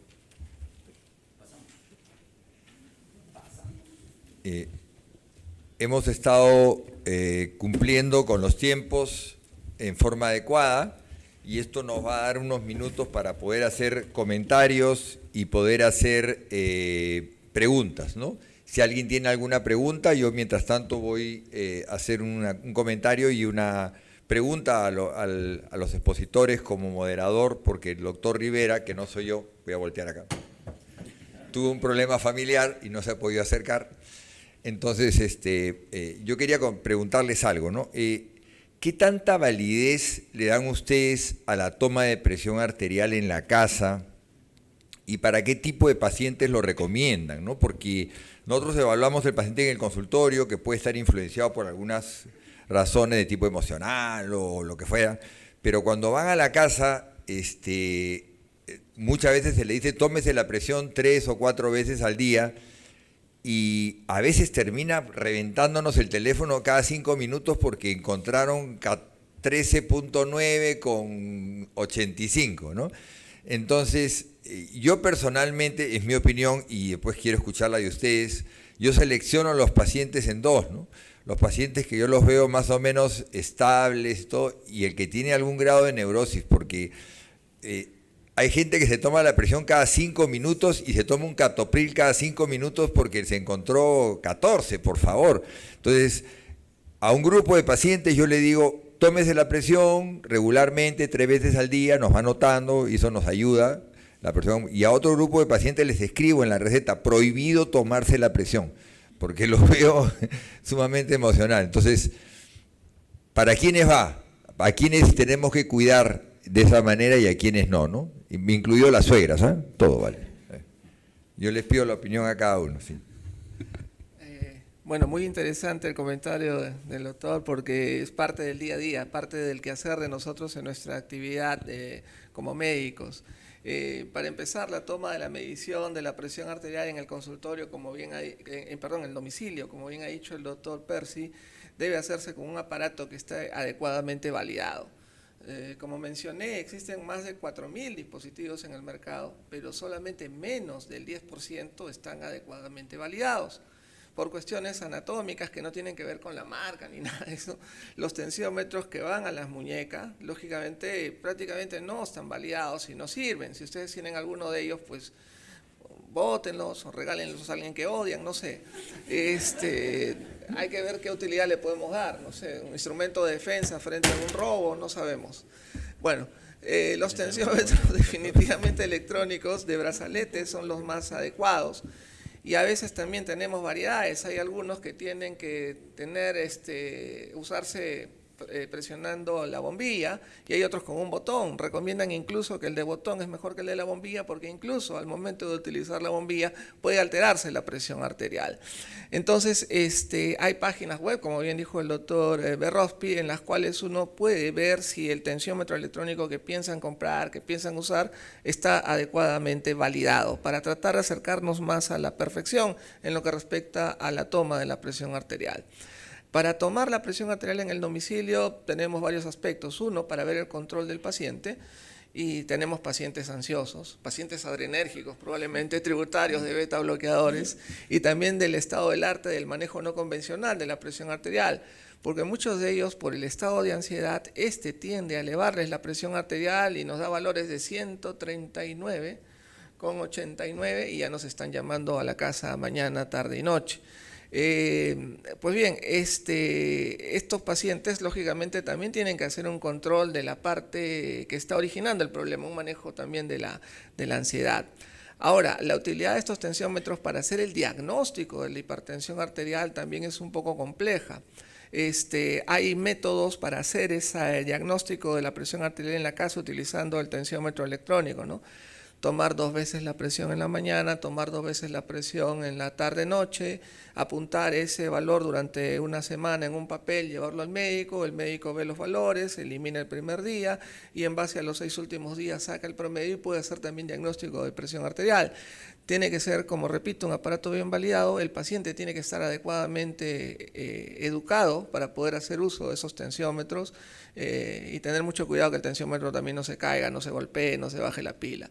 Siempre hay cierta complejidad en el uso de la tecnología, pero que poco a poco yo creo que cada vez más estamos evolucionando en ese sentido, ¿no? Anteriormente cuando éramos jovencitos, ¿no? La tecnología no llegaba mucho al Perú, somos jovencitos. Pero eran más jovencitos. La tecnología no llegaba mucho a nuestro país, decíamos, ¿cómo será, no? El Perú, un país tercermundista, de repente esto que es costoso no va a pegar. De repente somos uno de los países que más tecnología consume, tanto en celulares como en el internet. No sé cuántas horas pasamos en el internet, doctor, de aproximadamente de 3 a 4 horas. Sí, 4 horas 25 en el último reporte. Si esas 4 horas 25 utilizáramos siquiera media hora para hacer ejercicio, qué distinta sería nuestra vida, ¿no es cierto, doctor? Muy buena, muy buena. Bien, yo creo que el doctor ha dado básicamente todo el componente académico. Yo les voy a contar anécdotas. Primero, enseñen a alguien de la familia a tomar la presión. De nada sirve comprar un buen aparato si la forma como la están tomando no es la adecuada. Aunque hay toda una lista de cosas que se tienen que saber para tomar adecuadamente una presión, 3 son las fundamentales. Primero, el manguito debe estar 2 dedos por encima de la línea del codo. Segundo, la manguerita debe salir por la parte anterior del brazo. Tercero, apoyen y dejen el brazo en descanso. Hay más detalles, pero esos 3 son fundamentales. Segundo, el momento preciso para tomar la presión. Acuérdense que un valor de presión es útil cuando yo estoy tranquilo, descansado, sin haber almorzado, sin haber fumado, pero si yo espero que la abuelita discuta con el nieto y le tomo la presión en ese rato, no es el valor que va a ser significativo. Entonces, el momento en el cual se está tomando, tienen que explicarle a ustedes el mejor momento. Y generalmente se dice que al despertar el paciente es el mejor momento. Y acá otra anécdota. Al despertar el paciente, no cuando van y la despiertan del susto y la pobre abuela no sabe qué está pasando y le toman la presión en ese rato. Cuando se despierte espontáneamente, ahí se toma la presión y esos son los valores que sirven para el seguimiento.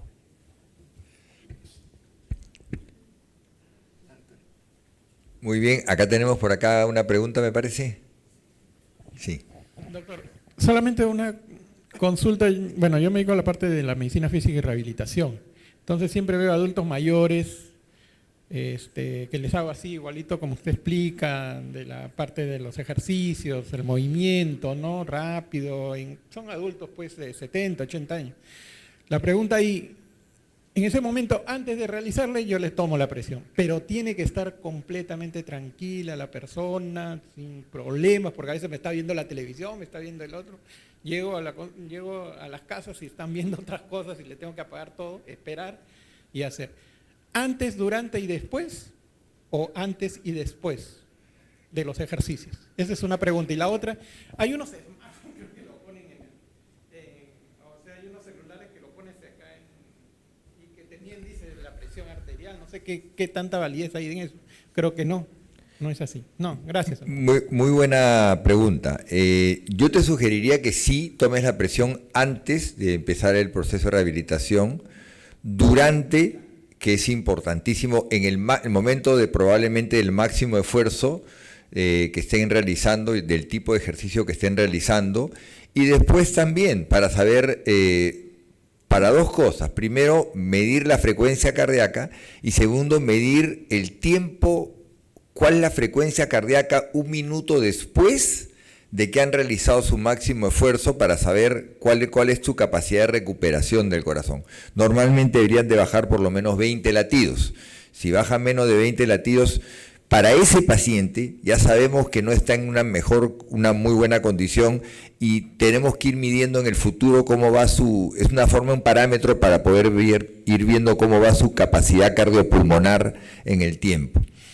Con respecto a tu segunda pregunta, se lo voy a pasar al especialista en tecnología. Bueno, el uso de los dispositivos que no tengan el manguito siguen siendo una interesante promesa, pero no han pasado de eso, solo son una promesa. Ya que me dio el micro, quiero aprovechar para hacer una pregunta a mi amigo. ¿Has enfocado las diferencias en el impacto que tiene sobre la presión del ejercicio dinámico y estático? ¿Hay alguna otra situación clínica que no sea hipertensión donde el beneficio sea más para el dinámico?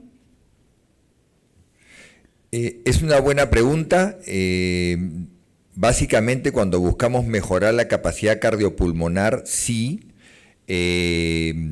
pero sigo pensando que independientemente del tipo de rehabilitación que se haga, con la condición cardiovascular que se quiera, tiene que ser un ejercicio combinado, fundamentalmente. Inclusive hay ejercicios en grupo de pacientes de tipo aeróbico que están contraindicados. Por ejemplo, en una disautonomía cardíaca de tipo diabético, en el cual tienen una frecuencia basal alta, y que cuando tú lo sometes a un esfuerzo, la frecuencia no sube, se queda plana. Y hacen una fatiga, una fatiga. En ellos especialmente está contraindicado el ejercicio aeróbico, porque lo que necesitamos es mejorar su capacidad de producción de mioquina, regular el tono vagal, disminuir los beta-adrenoreceptores a través del ejercicio anaeróbico. O sea, pienso que sí.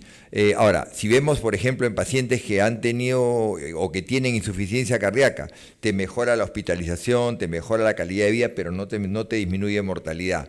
Si vemos pacientes postcoronarios, el ejercicio mixto te mejora calidad de vida, mortalidad y hospitalización, pero tiene que ser el mixto.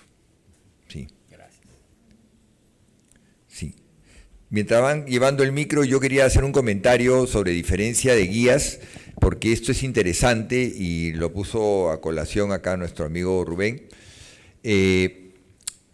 Los americanos no reconocen a los betabloqueadores. Los europeos le han dado mucha importancia en la última guía a que se pueden usar. Yo estoy 100% de acuerdo de que nosotros debemos empezar con un IECA o un BRA y añadir un calcio antagonista o un diurético.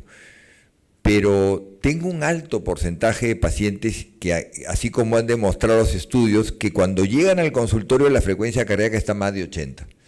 Y todos los estudios, tanto por mapa como impresión de consultorio, como impresión nocturna, indican de que más de 80 de frecuencia cardíaca en cualquiera de estos escenarios incrementa la mortalidad tremendamente, ¿no? Entonces, siempre hay que tener presente que además de la terapia combinada inicial a dosis bajas, el beta bloqueador para mí es, o sea, yo me pego más a la guía europea, es de suma utilidad. Entonces yo no entiendo mucho la guía americana, aunque está bastante desactualizada, pero quisiera la opinión de ustedes, ¿no? ¿Qué hacen en la práctica diaria, ¿no?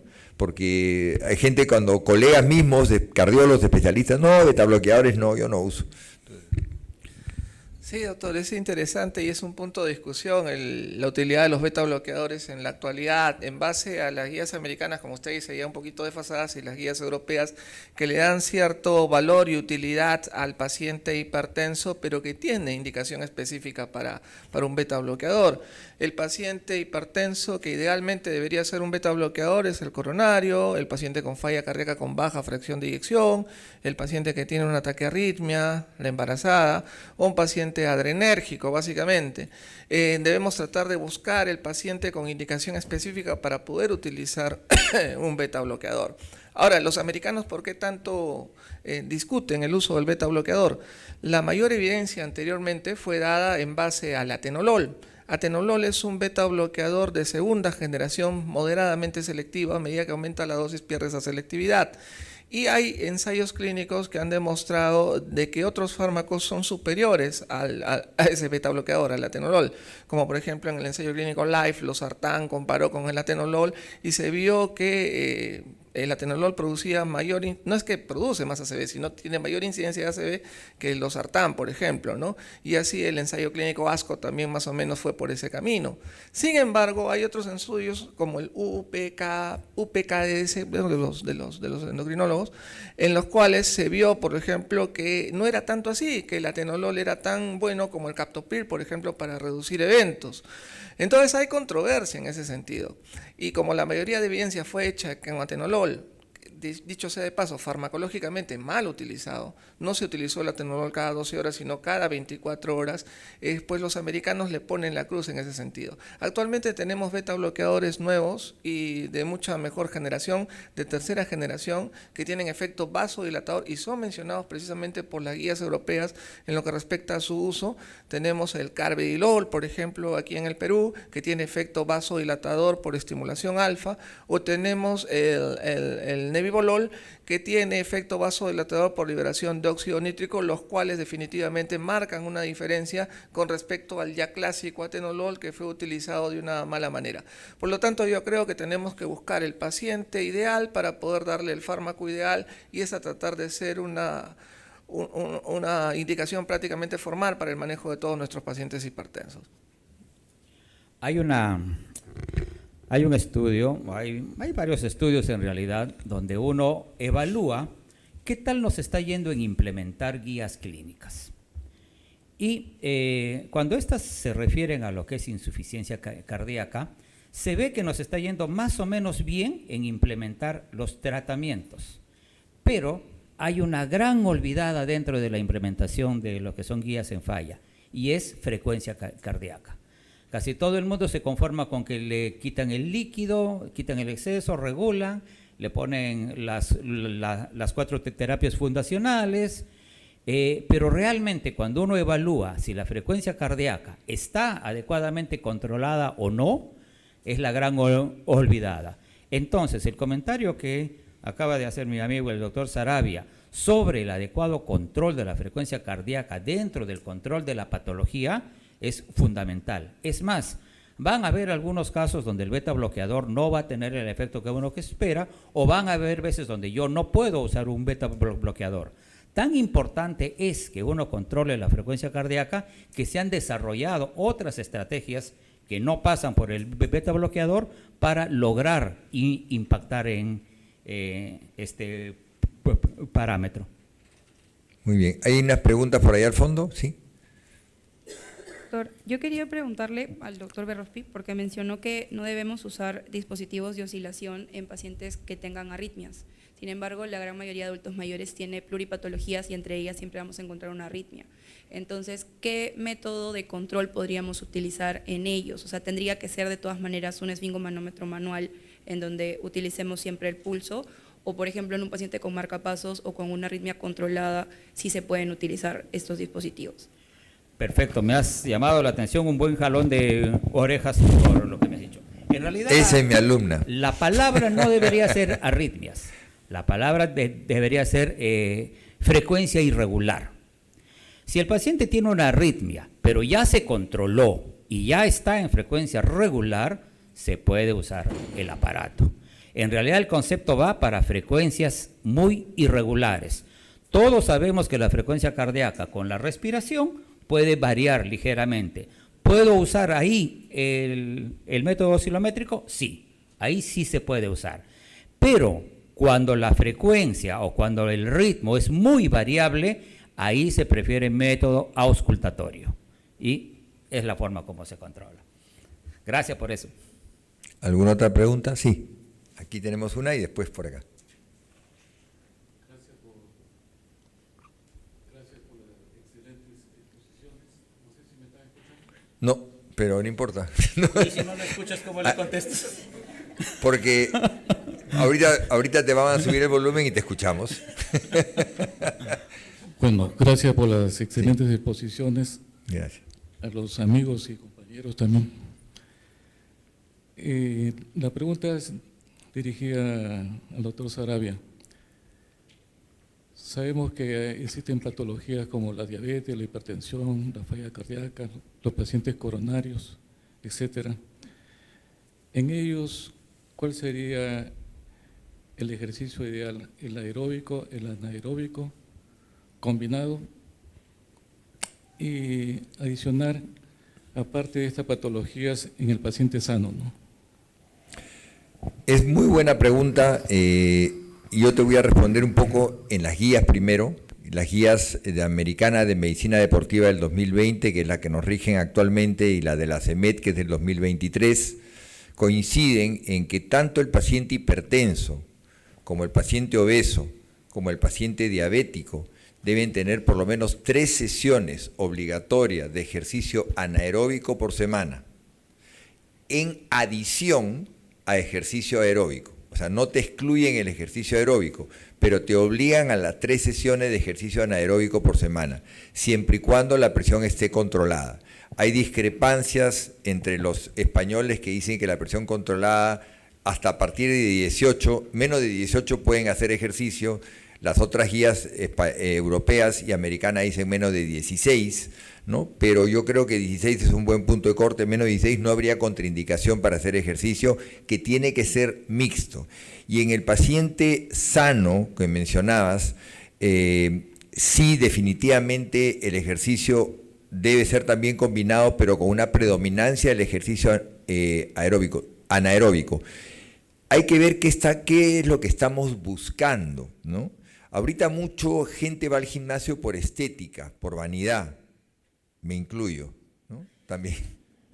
Pero en realidad el tema de salud es importante, y es que el ejercicio anaeróbico, lo que no se sabía hace unos 10 años atrás, que se desconocía totalmente, produce una gran cantidad de exerquinas o mioquinas que tienen más de 2000 y tienen efectos benéficos incalculables en prevenciones de cáncer, Alzheimer, diabetes, hipertensión y muchas otras cosas más. Lo que va a mejorar el ejercicio aeróbico básicamente va a ser el fitness cardiorrespiratorio, la capacidad cardiopulmonar al ejercicio, y que también está ligado a una disminución de mortalidad cuando uno la realiza en el tiempo, está ligado también a una disminución de alguna forma de cáncer, pero mucho más impacto tiene en el corto, mediano y largo plazo el ejercicio anaeróbico en la actualidad. Ahora, si hablamos de un paciente coronario, hay que saber que sea un paciente coronario absolutamente estable, y la indicación de esto es un entrenamiento inteligente. Entrenamiento inteligente es proporcional, gradual, progresivo, supervisado inicialmente si es un paciente coronario, y con todos los factores controlados, ¿no? Muchas gracias. Buenos días, doctores. Bueno, en primer lugar, agradecerles por las ponencias. Tengo acá mis preguntas anotadas para no olvidarme. Había mencionado que las sesiones de ejercicio debían ser por lo menos 3 sesiones por semana, 3 a 5 sesiones por semana. Una de las preguntas que tenía era ¿cuánto tiempo aproximadamente debe durar cada sesión de ejercicio anaeróbico?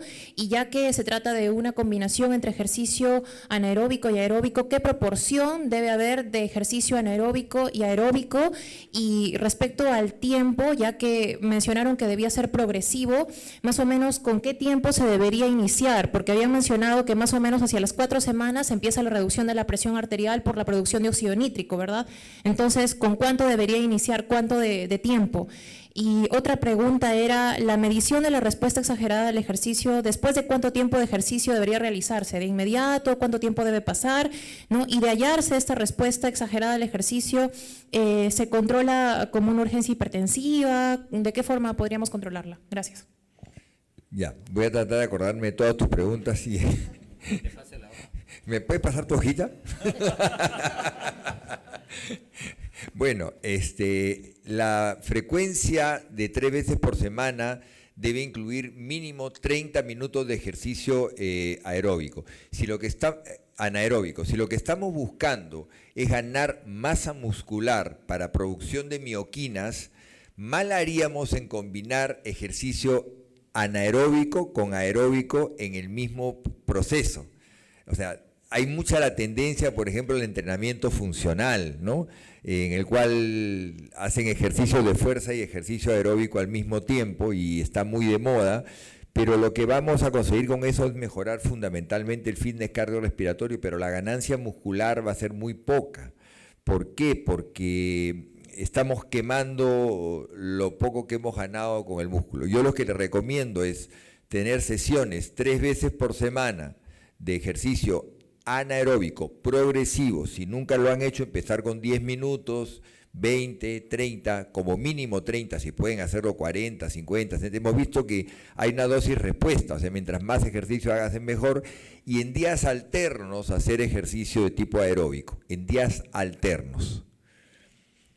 Ya digo, tiene que ser gradual, tiene que empezar con 10 minutos los quienes no tienen costumbre y siempre con poco peso, aproximadamente con el 60-80% del peso máximo que podamos hacer. Es decir, si nosotros podemos levantar 100 kilos, máximo con 60, o sea, empezando, ¿no? Con respecto a la respuesta hipertensiva, no entiendo muy bien tu pregunta si se trata durante el ejercicio o en qué momento durante la evaluación de nuestro paciente. O sea, quizá de repente no entendí bien ese punto durante la ponencia. O sea, entendí que era una medición que se realiza luego del ejercicio, la medición, o sea, pero lo que no me queda claro. En el pico máximo del ejercicio. Ah, en el pico máximo del ejercicio. Sí. Ah, ok. Y una vez que se identifica, ¿la manejo como una urgencia hipertensiva? ¿Cómo? No, solito la presión va a regresar. Hay condiciones que le llamamos respuestas fisiológicas al ejercicio. Por ejemplo, si tú llegas a una emergencia con 200 de presión, con 80 o 90, pero vienes con un cólico renal, por favor, no den un captopril sublingual, denle algo para bajar el cólico renal, inmediatamente la presión va a regularizar espontáneamente. Si ustedes los han asaltado en la esquina y vienen con 18 de presión o los ha atropellado la combi, por supuesto, no le den un captopril sublingual, tranquilicen a ese paciente, denle un ansiolítico, cálmenle el dolor y solito va a bajar. Igual es con el ejercicio. Si ustedes realizan una prueba de esfuerzo van a darse cuenta de que cuando llegan al máximo esfuerzo y hacen un pico hipertensivo, tranquilizando al paciente, inmediatamente va a bajar. Si el paciente es un paciente que no tiene factores de riesgo, yo lo sigo llevando y dice que no deberíamos de pasar de 250 de presión arterial. No es que llegamos a 190 y la paramos. Si el paciente es un paciente sano, yo puedo ver hasta dónde me llega, ¿no? Pero una vez que termine el ejercicio, nunca parar de golpe. Pues ustedes paran de golpe, disminuye el retorno venoso y el paciente se va a desmayar. Igual cuando hagan un deporte intenso, ustedes hacen una actividad física intensa, nunca paren de golpe. Paran de golpe, disminuye el retorno venoso, no llega sangre al corazón y se desmaya. Y esto en corredores, maratonistas, el deporte que practiquen, nunca parar de golpe, y menos a un paciente. Así tenga la presión en 19 o 20 al final de la prueba, que primero siga caminando lento. ¿Hay alguna consideración especial para deporte en altura? Ese es un tema muy interesante. En el Instituto Peruano del Deporte se acaba de adquirir una cámara hipovárica, en la cual vamos a empezar a hacer pruebas de esfuerzo en altura, porque podemos simular 3.000, 4.000, 5.000 metros con prueba inclusive de consumo de VO2, y sabemos que la respuesta hipertensiva en la altura es mayor definitivamente, pero es un fenómeno compensador. O sea, yo veo una persona que hace deporte o hace ejercicio y es hipertenso, yo espero que tenga por lo menos 20 milímetros de mercurio más en la altura, y eso es fisiológico. Es como el dolor o como el asalto o como lo que fuera, es fisiológico. No me preocuparía que tenga 16 en altura, 160 en el momento que esté en la altura, después eso se va a regular espontáneamente. Es transitorio. Buenos Sí. días. Una pregunta. Bueno, soy endocrinóloga. En el caso de la tirotoxicosis en una mujer gestante, ¿no? Llegan con frecuencias cardíacas más de 100. ¿Cuál sería el betabloqueador más seguro para la gestante y en qué dosis se daría al día? ¿Cuál es lo que recomienda? Sí, bueno, lo que más está estudiado en esos casos de los beta bloqueadores es el propanolol. El propanolol generalmente viene en dosis de entre 10 y 40 miligramos. Idealmente debería usarse 40 miligramos. La vida media de propanolol es bastante corta, por lo tanto podríamos dar propanolol cada 8 o cada 6 horas y lógicamente también viendo la respuesta que viene a hacer el paciente. Pero el fármaco más utilizado en esos casos es el propanolol. Aún en gestantes, es seguro. Sí, aún en gestantes. Lo único que hay que tener cuidado ahí es ver que no produzca la bradicardia fetal. Eso sí hay que tener cuidado, ¿ok? Sí, eso es lo que mandan las guías también. Tenemos tiempo para una pregunta más y se acabó porque tenemos que pasar al break.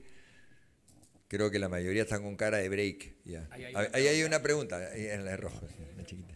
Sí. Buenas tardes, buenos días, doctores. Buenos días. Actualmente me encuentro desarrollando actividades de seguridad y salud en el trabajo y tengo un problema, un detalle con una paciente adulto mayor que es oficinista.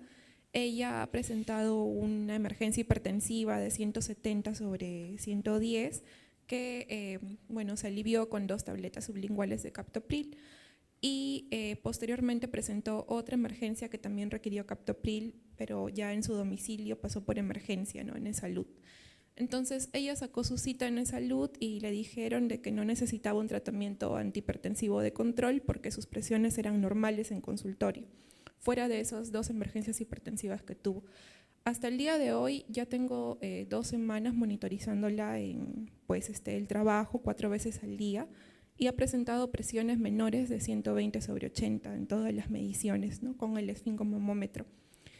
Y adicionalmente ella también se mide la presión en su domicilio con la muñequera, donde también sus presiones son bajas, y en la noche hace presiones de 90/60, etc. Entonces, en ese caso, ¿qué tratamiento o qué indicaciones le podrían instaurar a esta paciente, considerando que tiene también un diagnóstico de síndrome metabólico premórbido? Ok, yo voy a dar un pequeño comentario nomás, y es que nunca nos olvidemos de hacer un interrogatorio adecuado. Cuando vemos un paciente que no tiene antecedente de hipertensión y de repente hace un 17, hay que interrogar al paciente cuál es su estado. O sea, ¿hay algún estado emocional que lo ha llevado a eso? ¿Ha estado tomando de repente antiinflamatorios? ¿Hay alguna razón para que haya presentado ese valor? ¿Es sintomática? ¿Es asintomática? Porque a veces atribuimos que tengo un poco de dolor de cabeza y tengo 15 y el 15 me está dando un dolor de cabeza y probablemente ese 15 es la consecuencia del dolor de cabeza. Aparentemente esa paciente, bajo mi óptica, va a opinar el especialista en terapia, no sería una paciente hipertensa, sino lo que ha hecho unas respuestas fisiológicas probablemente. Estamos elucubrando porque no conocemos a esa paciente. Entonces, vamos a ver qué nos dice acá Rubencito. Bueno, totalmente de acuerdo con usted, doctor. No toda crisis hipertensiva que viene a la emergencia es un paciente diagnosticado con hipertensión arterial. Hemos visto dentro de la variabilidad de los diagnósticos de hipertensión arterial que existe un 15 o un 25% de pacientes que son hipertensos de bata blanca. O sea, no son verdaderamente hipertensos, pero vienen con valores de presión arterial elevado al consultorio y a veces por apurados le damos un diagnóstico y le damos un tratamiento y vemos esos pacientes a veces en la consulta, ¿no? Doctor, soy hipertenso, tomo enalapril una vez al día y viene con presiones de 12/6. Definitivamente ese paciente estuvo mal diagnosticado. Cuando uno tenga una duda en ese sentido, doctora, tenemos que utilizar, y las guías nos recomiendan, métodos confirmatorios, a veces fuera de consultorio, para poder hacer el diagnóstico adecuado. Uno de esos métodos es el MAPA y el otro es el AMPA, la automedición de la presión arterial en consultorio. Yo sería más favorable tomarle un MAPA. ¿Por qué? Porque el mapa te permite ver las presiones arteriales durante el día y durante la noche, ver cómo éstas se mueven. Normalmente la presión arterial en el día tiene un valor y en la noche tiene que bajar un 10 o un 20%, ese es el patrón Dipper. En algunos pacientes les baja más, es un patrón Hiper-Dipper. En algunos otros pacientes no baja o le sube, es un patrón Reiser. Entonces, de acuerdo a eso, primero hago el diagnóstico y de acuerdo a eso, si tengo el diagnóstico, puedo hacer modificaciones en el tratamiento. Entonces yo creo que primero confirmar bien el diagnóstico y ver si es que la paciente aparentemente no es hipertensa, cuáles fueron las causas que llevaron a que tenga esa elevación transitoria, fisiológica de la presión arterial. De repente la paciente tuvo una discusión, estuvo muy estresada, comió alguna comida en exceso de sal, etcétera, etcétera. ¿Okay? Definitivamente una de las 4 indicaciones que hay para el MAPA es marcada variabilidad de la presión. Si ha pasado de 17.11 a 9.6, habría que validar esas presiones con un seguimiento con el MAPA. Bueno, estoy sumamente complacido por la cantidad de preguntas, por la calidad en los 2 expositores que hemos tenido hoy día. Y yo lamentablemente tengo que terminar esta mesa redonda acá, que está sumamente interesante, pero daría para mucho para hablar. Todo el mundo le interesa la hipertensión, pero nos espera un break afuera y nos espera después, y después nos espera la segunda parte del día de hoy, que vamos a hablar sobre nuevos enfoques sobre la salud, y hay temas muy interesantes como terapia farmacológica en la obesidad y actividad física y manejo nutricional de acuerdo al fenotipo. Entonces los invito a pasar al break. Muchísimas gracias por la atención.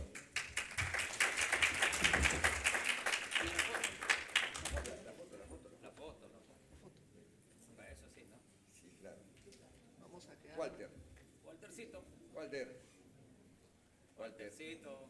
Una fotito, tómalo, por favor. Ahora se toma el selfie, ¿no? Vamos a quedar mal al lado del otro costado. A ver, toma aire y esconde la guata. Toma aire.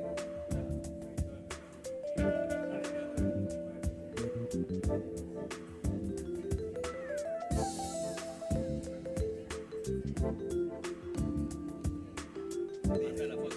Manda la foto ahorita. Encantado. Gracias. Muy mal. Buena charla.